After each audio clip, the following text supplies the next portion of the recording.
Hello, welcome friends. In the last class, we have started the journey of services marketing, where we have discussed the meaning of the services and why services marketing is so challenging for the marketers. And along with that, we have seen why this importance is being gained for the services, and what are the factors that really led to increase of the services. And today we'll try to see two important the concepts in this unit one. First one is services marketing triangle. Then we'll see about the 7 P's of services marketing, right? So we all know about the 4 P's. Of course, today you all know more than 4 P's in case of products also. Similar things also will apply for services marketing or these P's of the services. Those additional three we see that we'll see today, and the most important component is about this particular subject is about the gaps model. So we close today's video lesson by discussing the gaps model in services, the marketing, right? How many gaps are there? Why really these gaps existed, and how to close these gaps, and what company has to do to close the gaps in order to give a better services to the customers, right? In a nutshell, right? How can you satisfy a customer? That will be there in that gaps model, and that's the heart of this subject and this syllabus also. Right, this is what we are. Now we can look at this the triangle. Take some time and try to understand this triangle. There are three components here. One side is the company, the management. The other side you find the employees, and one more triangle is the customers. Right, so all the way there will be a communication that really happens between company to customer, company to employees, and employees to customers. That's the communication, happens all the time. So but when we look into today's the customer, when we compare with the yesteryears, earlier we have limited sources of information, or the limited sources where normally any marketing information or the communication uh, is to be given to the customers either with the television or the newspapers. With this limited the sources of the information, right? The marketing or the advertising was a bit simpler compared to today's days to nowadays.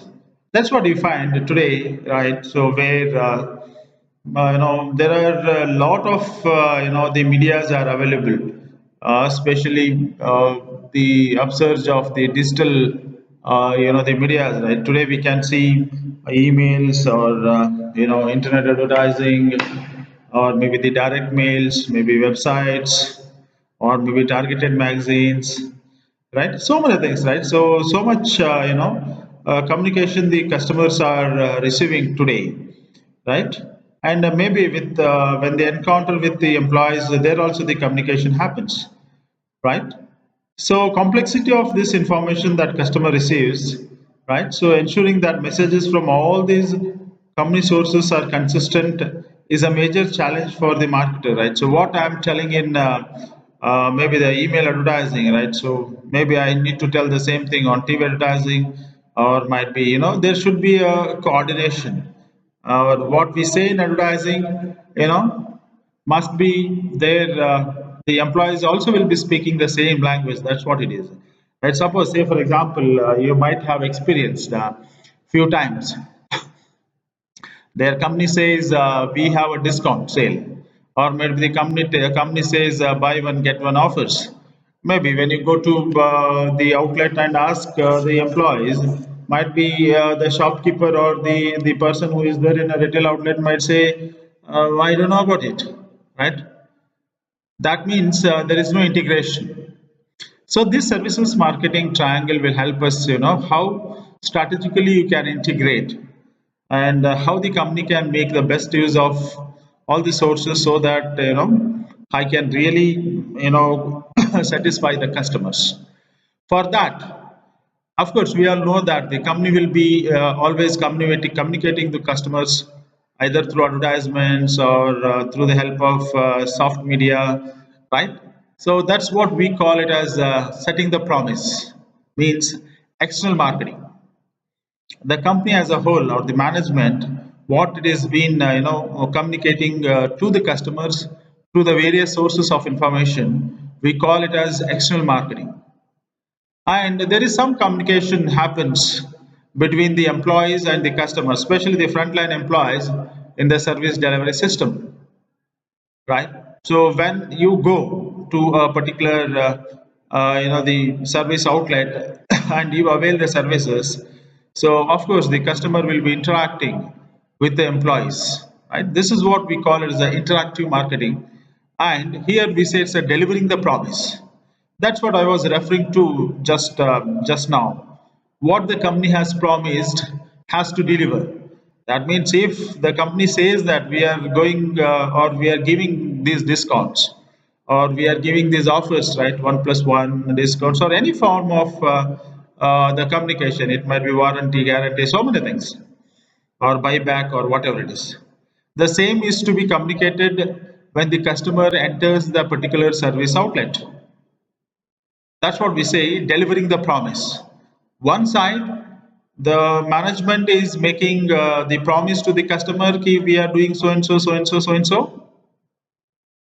The same thing, the other way, and employees has to deliver it. That means employees will be has to know what basically I'm communicating to the customers. What my management or what is my company is the promising to the customers that I should be knowing. How is this possible? Many times you might have experienced in your day-to-day services. Maybe it might be restaurants, or it might be any product retail outlet, or it might be organized retail counters, or it might be franchises of the services. Right? Often we find this. So that indicates something. That means that internal marketing is not yet happened in the company. The other side of a triangle, what we call this as the all the communication, right, happen between the management, the company, and the employees, right, is not proper.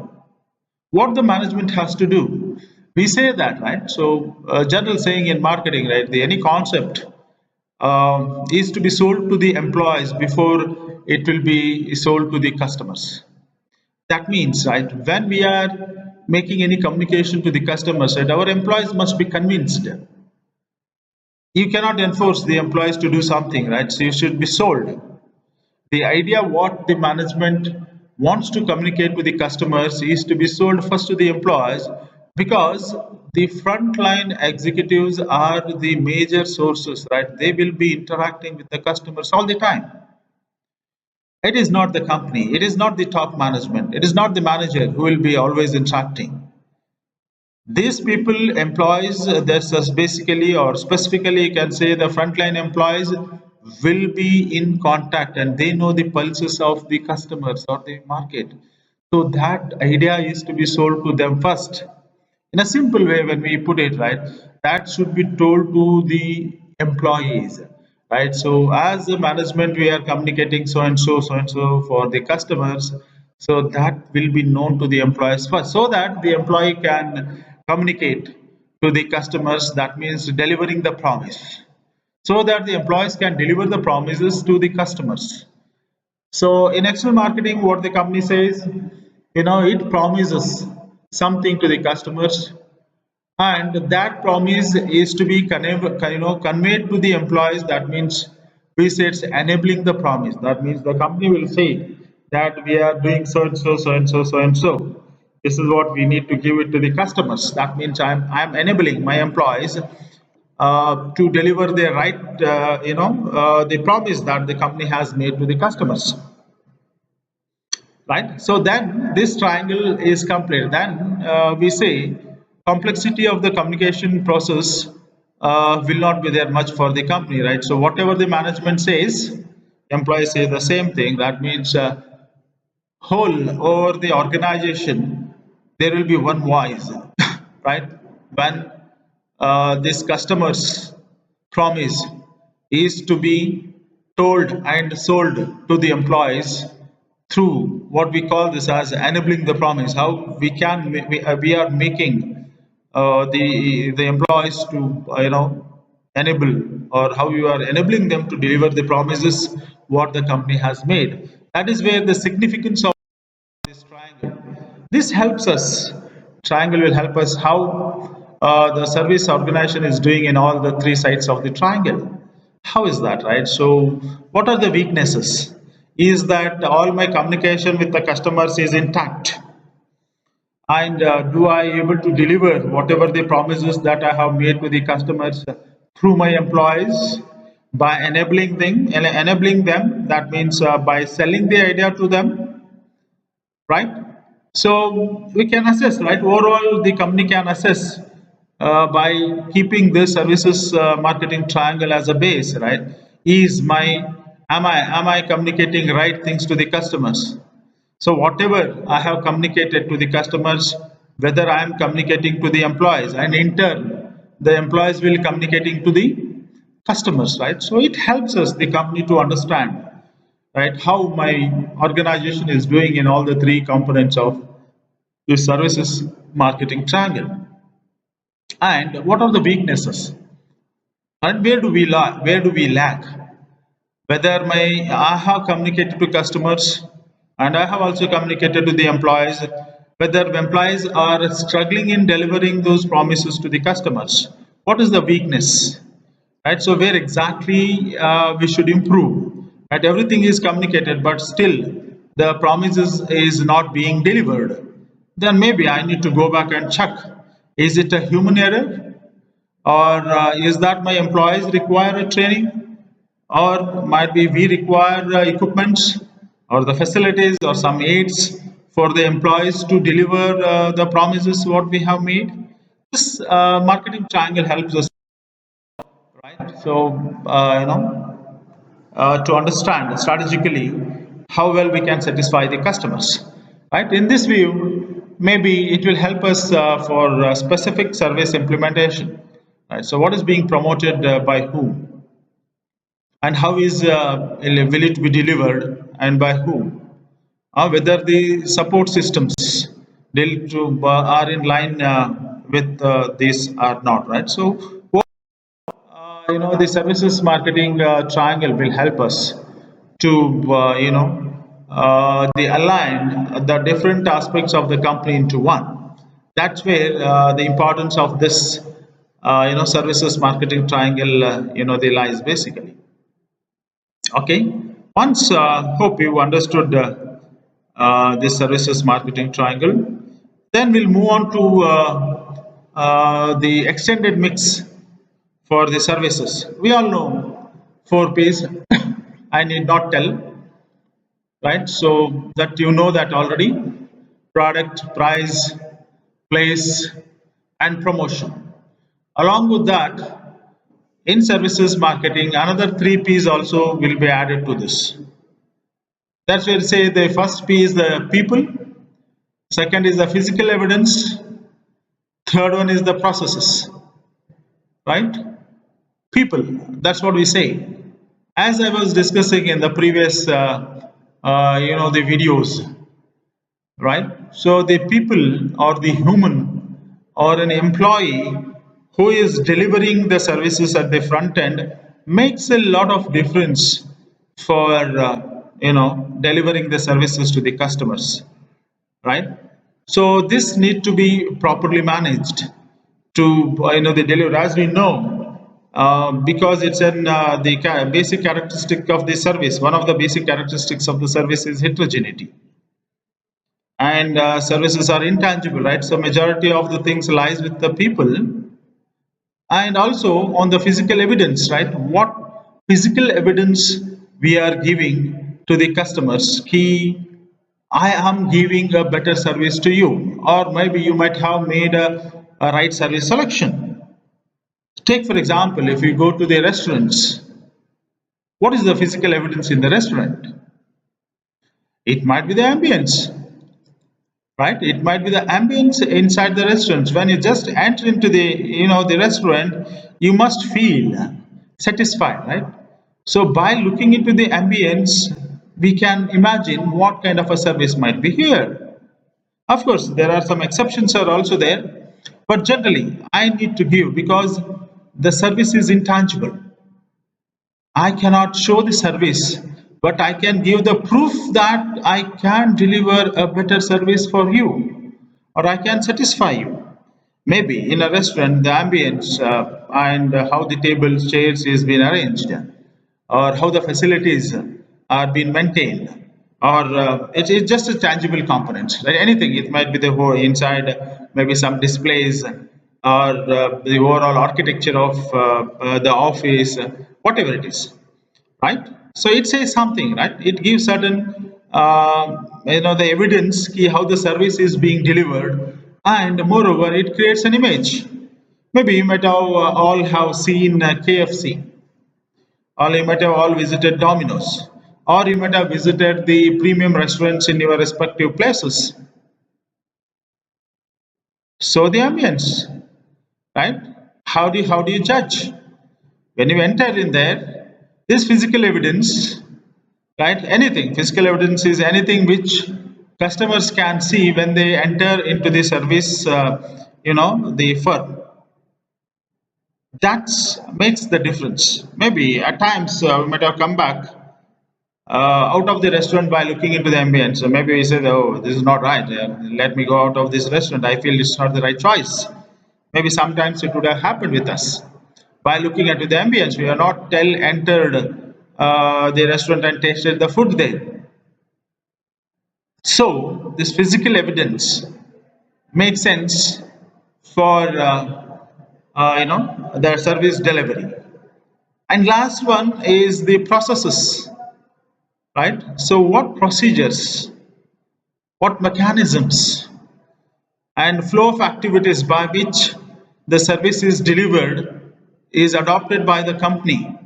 That also tells us effectiveness of the service. Say we'll go back to again the same restaurant.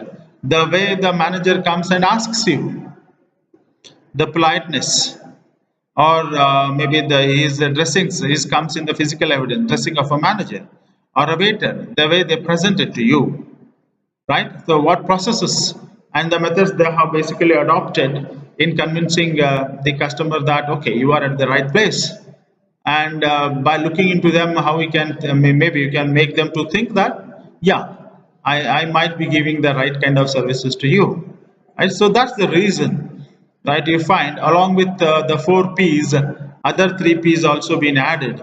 Of course, this is not only confined to services marketing. So this is also practiced in the product marketing also. That's what you can see in the manufacturing of the products, selling of the manufactured products, right? But service is much more evident, and we require the physical evidence, right? So maybe many times we decide many things by looking into the physical evidence, or many times we see the physical evidence only, and we may not go to particular restaurants thinking that it's very costlier, right?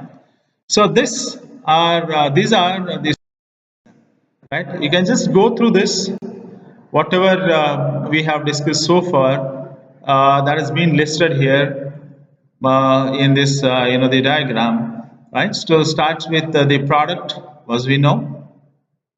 Here we find core service, what we are giving, then supplementary services, and what are the facilitating services, supporting services, right? Price, I think which type of pricing policy you are adopting. Place, where you are trying to locate your service delivery systems, and the latest or the new P's, right? So people, right? So here it's customers, employees, social interactions, roles, and the relationships. So majorly here we speak of when you say the people, it's the employees, because the many times we find the employees are delivering the services to the customers. Then physical evidence, matters a lot, but the facilities, right? The uniforms or the dressing sense, etiquettes, right? So artifacts, signage, symbols, and all, right? So this let now are the some explanation of 7 Ps, but it's not a new concept for you all. Maybe as an MBA student, we learned this in first semester only in marketing subject, right? How I can design this piece. Maybe you can think of taking any service organization of your choice, and you can make the design the 7 Ps for that if you want, really, right? So we have seen now two important the concepts in services, right? So one is the service marketing triangle, right? And the other one is 7 Ps of services marketing.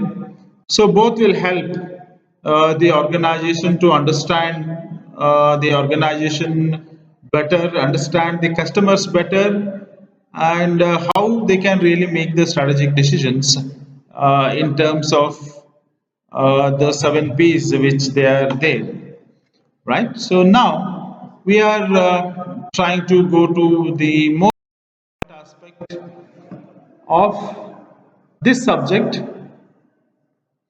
We say it's GAPS, model of service quality. Basically, there are the two gaps. One is the customer gap, and another one is the provider gap. Provider gap is for the service organization who is delivering the services to the customers. Basically, why this gap exists? This gap exists because there is always a difference between the customer expectations and the perceptions. Always we know that the customer expresses their requirements or the expectations in intangible qualitative statements. Say, for example, how should be the restaurant if we ask any restaurant person who wants to start a restaurant, if we ask the customer, what is that you expect from the customer? What is that you expect from the restaurant? Customer answer might be in a very qualitative and intangible, the words or the statements. Customer might say just, ambience should be very good, food should be very tasty, healthy, and economically priced. This is what the customer says when you ask about their expectations about the restaurant, right? So I need to interpret this as a marketer or as an entrepreneur. I need to interpret what does it mean, the good ambience. Good ambience means, what does that good ambience means to the customer? Or what is that tasty? Tasty food means what? I need to find out what is that taste exactly. It's the Indian, South Indian, Desi, North Indian, or whatever the Indian, or multi cuisine, or it might be European country, or we don't know really, right? So what is that taste? Because customer simply says the food should be tastier, healthier, hygiene, and economically priced. And you should say, how can I give all? So I can really say that at the time when I'm trying to give best ambience and whatever the taste you wanted it in terms of the health and the hygiene I'm maintaining, how can I give it to the economic price? Maybe the question might come to the entrepreneur or the restaurant owner, right? That's where the difference, right? The question might come to him, and where he might fail to understand what exactly the customer expects. And many times this happens in the products also. You might have seen many products which have been failed in the market. Even those are the products from MNCs or the local Indian products, right? So after doing research, when they have been launched in the market and the product fails. Why does it fail? Because every company translates these qualitative statements of the customers into quantitative statements. Right? If somebody says which kind of a bike you want, he might say, I want a powerful bike with the highest fuel economy. What is this powerful? And what is this economy, fuel economy? That the bike manufacturer has to decide. Right? He has to say, or he has to convert these qualitative statements made by the customer. Right? Bike should be powerful. What is the meaning of this powerful? So manufacturer of an automobile or the manufacturer of a bike has to design quantitatively the specifications for the powerful bike. He might be telling, oh, this might be the HP, horsepower that I should give it to my engine. If I want to give this kind of an horsepower to my engine, what should be the engine? What must be the volume of the combustion chamber? What should be the piston rings, crank, whatever it is, and what should be the weight of the vehicle? Right? Of course, always the customer talks like this.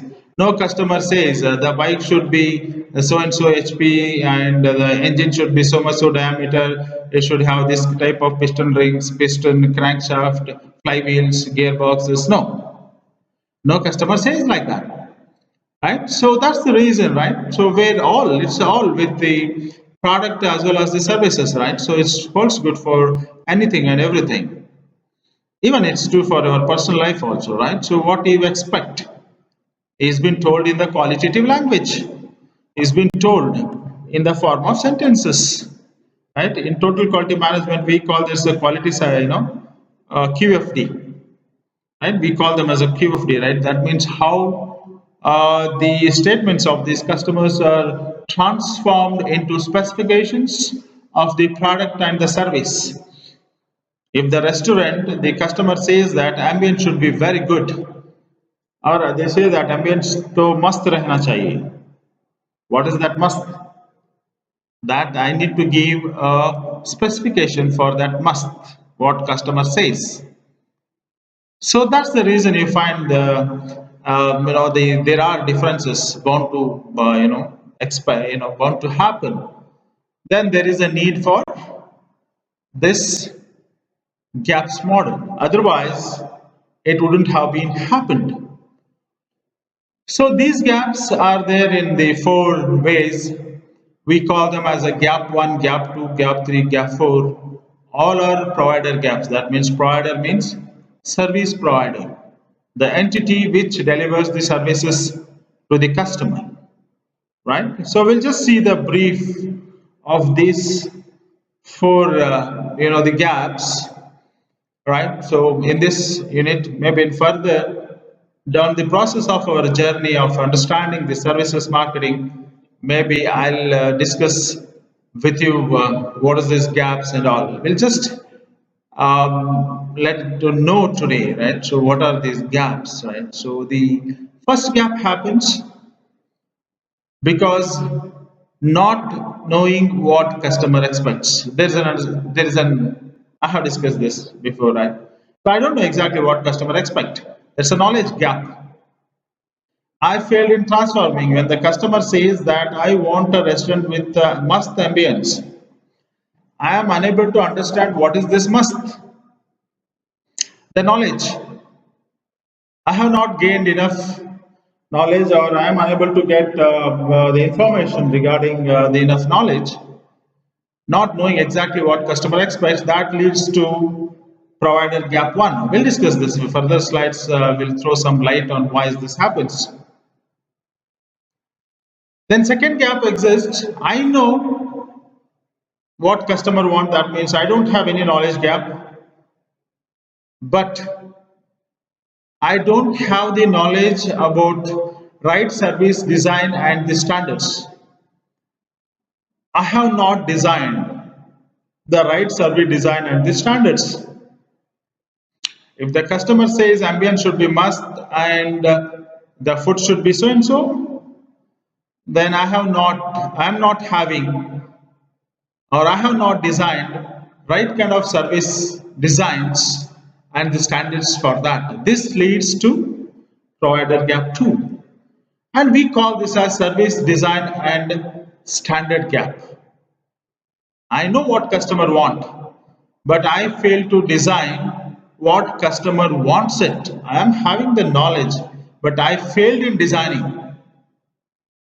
This leads to gap 2.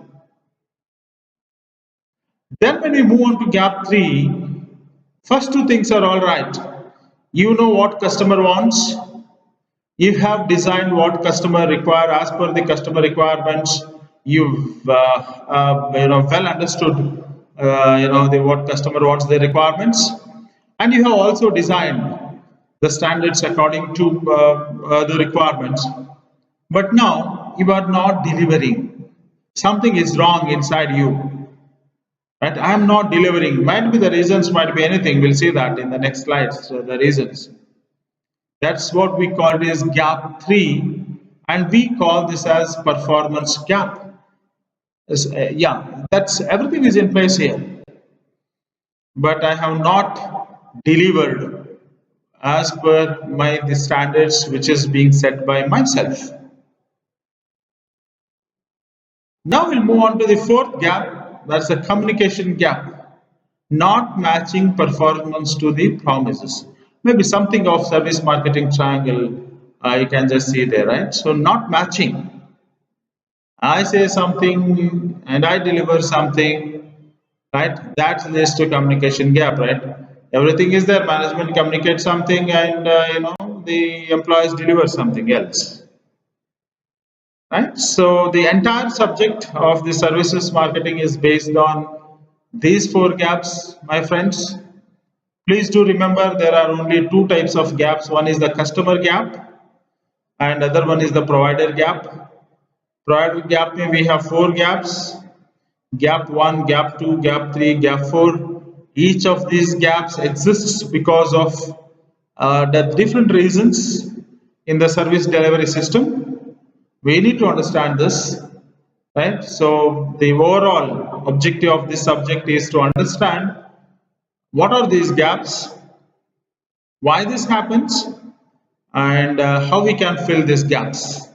We'll just try to see. This is the diagram, what you see, gaps model of service quality. Maybe see this, right? Gap 1. Gap 1 happens, there is a difference between customer expectations and company's perception of customer expectations here. Company perceives it wrongly. That's what I said. Ambient should be very good. Vehicle should be powerful and fuel economy, right? So where this the customer is sorry, the company is unable to perceive it in a right manner. This happens because maybe I don't have enough marketing research orientation in my company. I have not done enough marketing research, right? And I have not focused on the service quality. Or it might be because I have not developed the right kind of culture in my organization to have upward communication. This is a cultural aspect, this is a human aspect, this is an intangible. It depends. At times, you find that many frontline employees may not report everything to the manager. Maybe they say, why should I do this? They may say that they are paying only this much, and I can only tell this much of information. Or if the people who are there in the hierarchy are not acceptable, then might be generally the employees are slightly, demotivated to tell the customer feedback. It's because those frontline executives are, as I told you, are the first point of contact between customers and the company.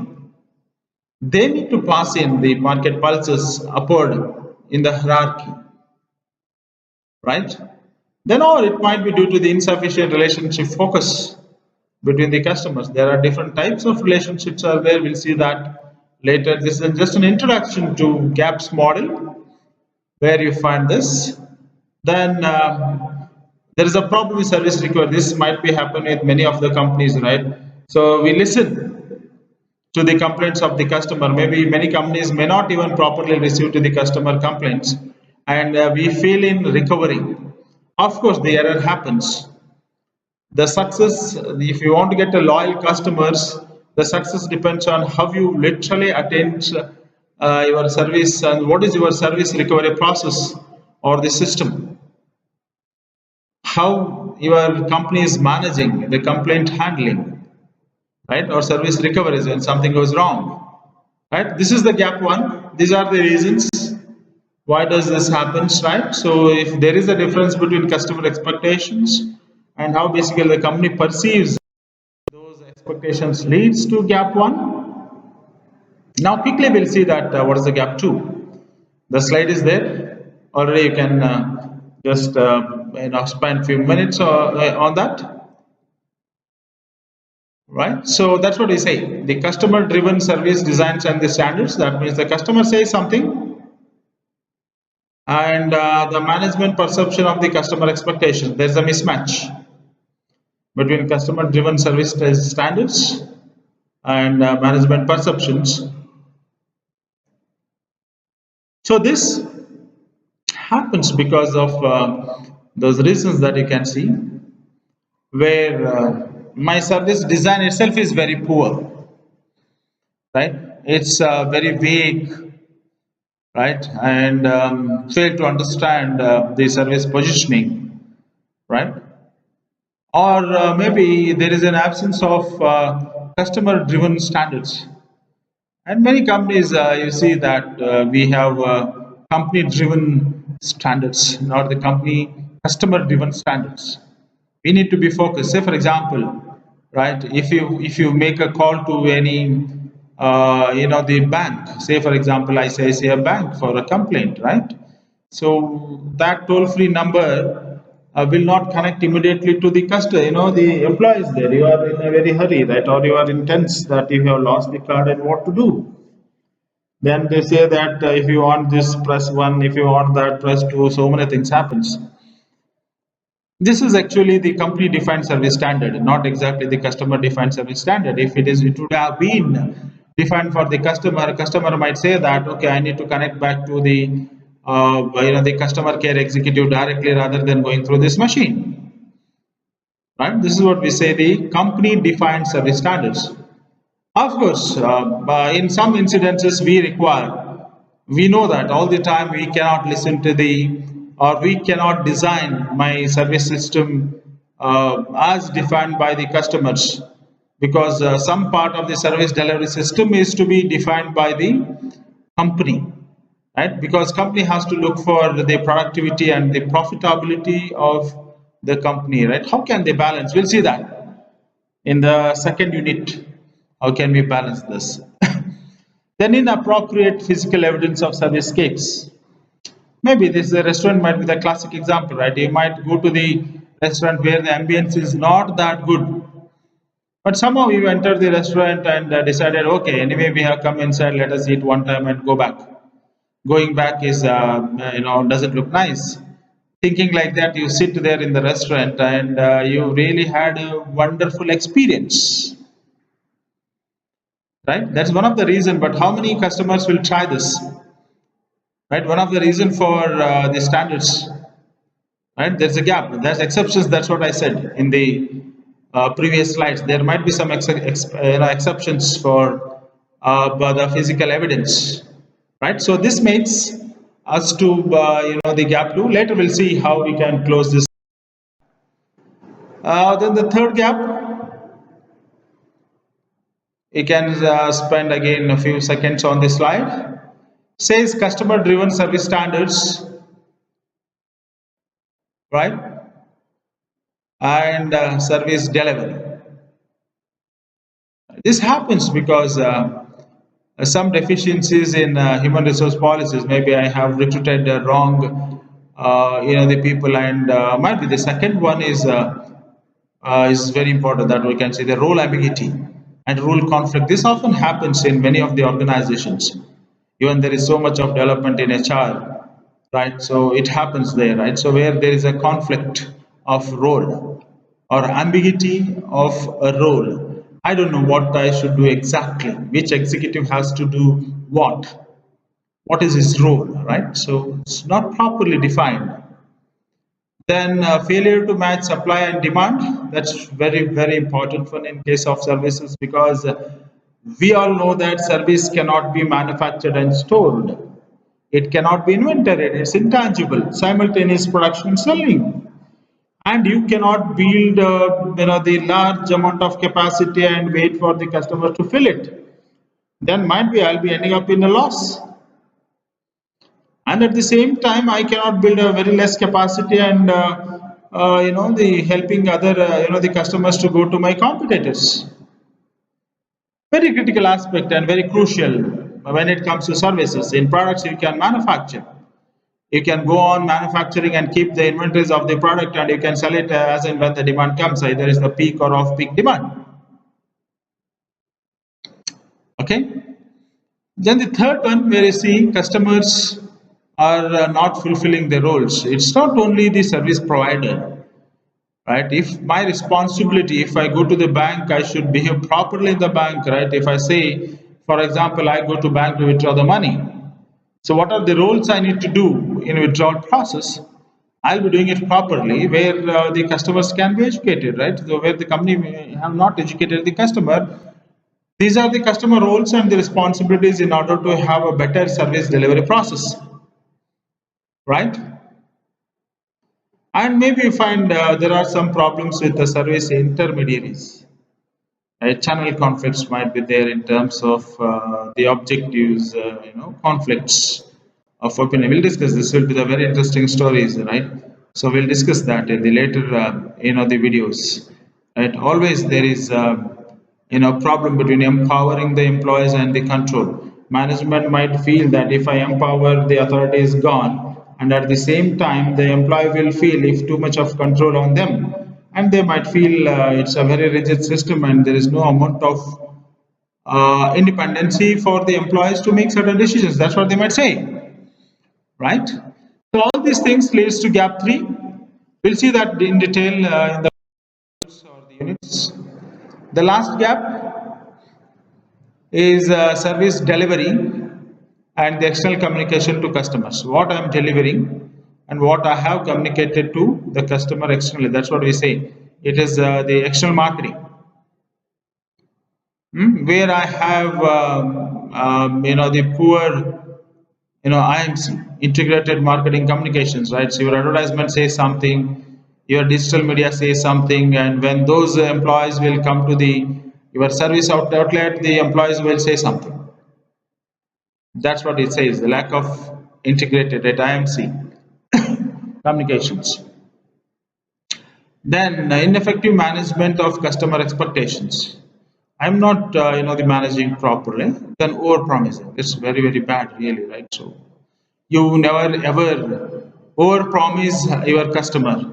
Maybe all the time you can under promise and maybe deliver more than what you have promised. That's the best strategy.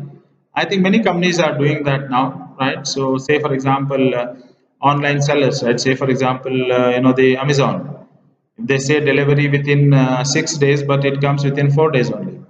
That's the reason normally you find it. No companies are doing this, but still this is the reason why this gap exists. And inefficient, the communication between the horizontal hierarchies, right? Maybe between sales people and the operators, advertising and operations, right? The last one is inappropriate pricing, and the most important one, right? So all these things will lead to the gap 4.